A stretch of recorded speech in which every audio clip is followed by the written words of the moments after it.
সালাম ভাই,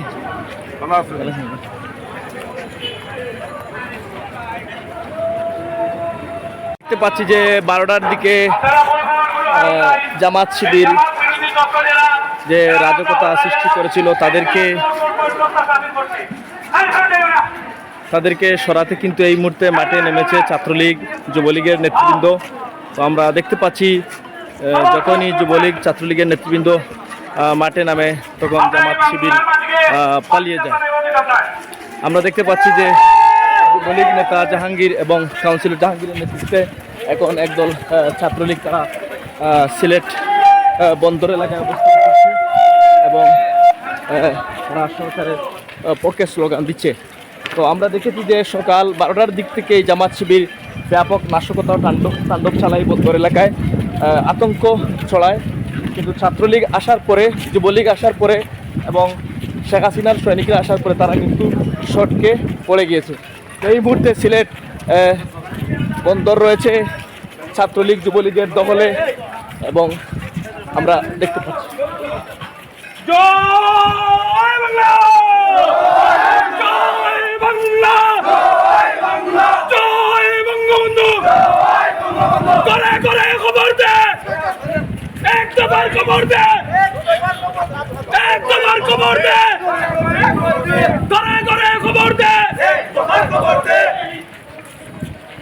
আমরা দেখতে পাচ্ছি ছাত্রলীগ মাঠে এসেছে এবং জামাত শিবির তারা পালিয়ে যাচ্ছে।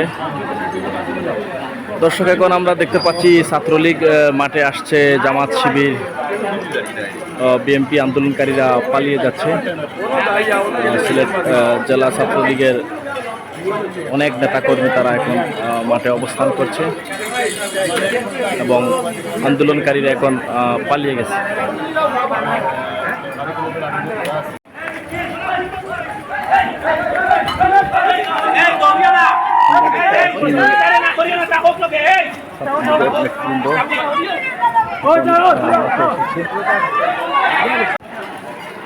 দর্শক, আমরা দেখতে পাচ্ছি এখন ছাত্রলীগ মাঠে নেমেছে এবং ছাত্রলীগের অ্যাকশন শুরু হয়ে গিয়েছে।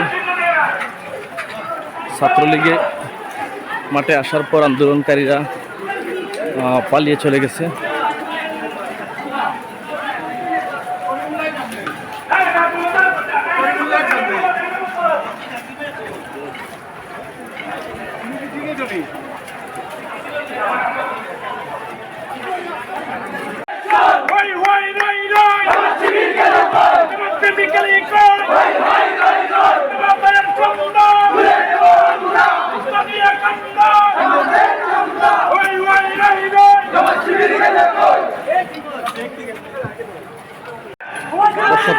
এখন আমরা দেখতে পাচ্ছি যে ছাত্রলীগের নেতৃবৃন্দ মাঠে নেমেছে। এই মুহূর্তে আন্দোলনকারীরা পালিয়ে গিয়েছে।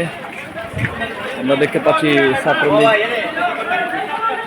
দর্শক, এই মুহূর্তে ছাত্রলীগের নেতৃবৃন্দরা মাঠে এসেছে, আন্দোলনকারীরা পালিয়ে গিয়েছে।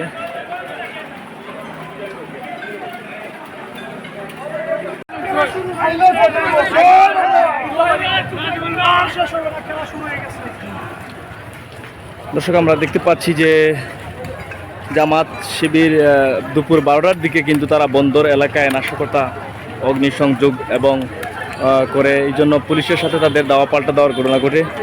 এরপর ছাত্রলীগ যুবলীগ আসলে তারা শটকে পড়ে। আপনারা দেখতে পাচ্ছেন সিলেট বন্দর কোর্ট পয়েন্ট এলাকা এখন ছাত্রলীগের দখলে।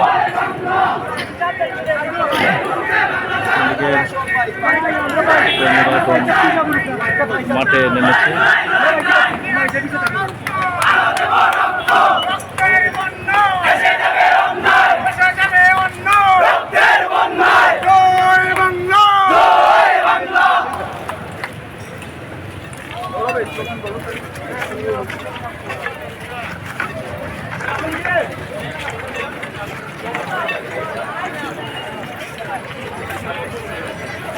ছাত্রলীগ যুবলীগ আসার পরে সটকে পড়ে বিএনপি জামাতের যারা এতক্ষণ রাজত্ব করছিল বন্দর এলাকায়, এখন আর তাদেরকে আমরা দেখতে পাচ্ছি না।